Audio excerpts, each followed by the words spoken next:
Welcome to Arkaya Radio, talks on full-spectrum decolonized yoga and tantra, as well as the allied Indian arts and sciences, indigenous wisdom, healing, and the path of personal and spiritual evolution. Arkaya Foundation is a not-for-profit school founded and led by Yogacharini Maitreyi, who is a life guide on the path.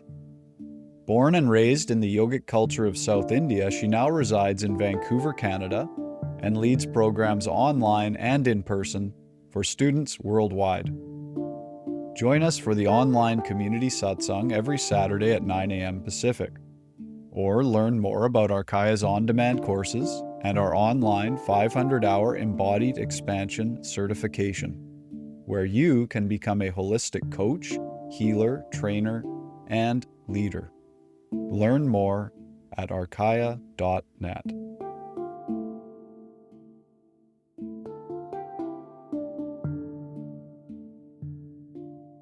Through the Tibetan practices, and we were always told, unless you have a firm grounding in ethics, in your vows, in the study of shunyata, you can't practice Tantra. You're not actually practicing Tantra. And I think even though there was problems in the greater Sangha that I was involved in, that kind of core is what saved a lot of us from a lot of trouble. And has been helping me, honestly, to recover from some stuff that happened within these communities. So I know that all Tantra comes from India, but I just wanted to mention this because definitely there's a different flavor in the Tibetan practices and the way that it's taught, and then the way it's been taught here. Thank you, Michelle. When you say different flavor, do you want to elaborate on that, or I'm just curious, that's all. Just I've never been directly taught within a yoga class. It just feels like when we're doing our stuff here, I'm like, oh, this is wonderful and very integrated. But I haven't been in this community for a long time, so I don't hear a lot of talk about dependent origination and stuff like that, and I don't know how that ties in together. So that's all that's where I'm differentiating, and I realize I haven't been around here for a long time. Thank you. Yeah. So here the focus, again noticed, is more on the physical practice, because sometimes we can all be great intellectuals and get trapped in the mind. So that's why there's less talk and more work, so to speak. And of course, along the way, as we deepen our practice, then of course, there's a lot more understanding of the tantric texts and going deeper. But I've seen that this approach worked, even for me, it worked a lot, because there are all these really high concepts, and sometimes we can be misled if the grounding is not there. And that's why the body, being rooted in the body, is so important, understanding the intelligence of the body, and most importantly, honoring that inner child, which is there. And I've seen many people have negated that inner child and re-traumatized that inner child if they're moving too fast on their path. Even that can become a trauma where, it becomes I wouldn't say competition, but kind of a competition towards enlightenment, or a competitiveness, and saying, oh, I have to drop. For example, last week in the teacher training, we were having this discussion on identity. And one of the people in the teacher training said, oh yeah, I had to deal with it on a very intellectual level in another retreat, and it really jarred my system.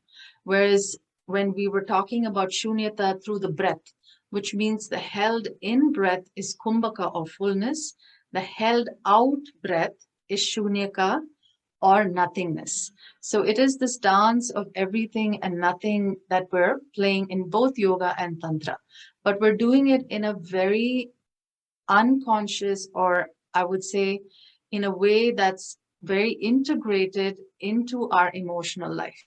The breath very intimately connected with our emotions. So when we do that, then it's quite gentle and in line with that inner child. It's not rattling that inner child into dropping whatever we need to drop. So that can sometimes happen when the parent, usually I use the analogy of the mind being a parent, That can happen when the parent alone says, oh, I have to drop this, I have to drop that. And intellectually, you're sifting through things. And that discussion came up, and a couple of people, more than a couple of people in the teacher training were saying, yeah, it was quite jolting to have to deal with it only on an intellectual level. So here we're dealing with it in an integrated level.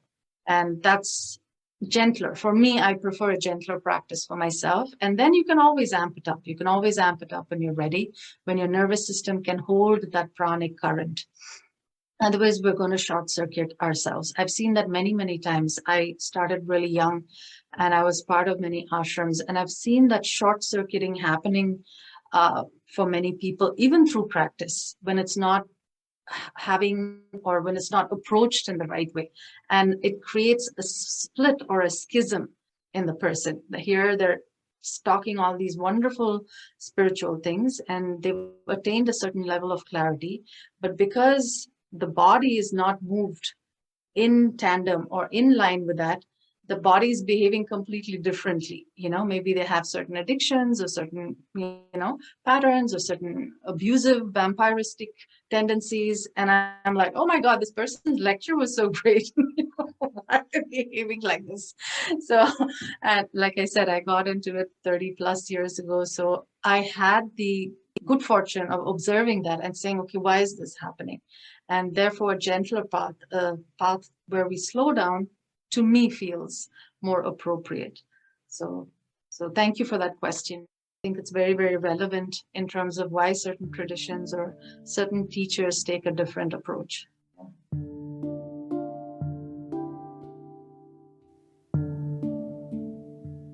Thanks for listening to Arkaya Radio with Yogacharini Maitreyi and friends. Don't forget to join us live online from anywhere in the world for the Arkaya Community Satsang every Saturday at 9 a.m. Pacific. Connect with us and learn more about our on-demand courses and the live online embodied expansion certification. Visit arkaya.net or find Arkaya Foundation on Instagram and Facebook.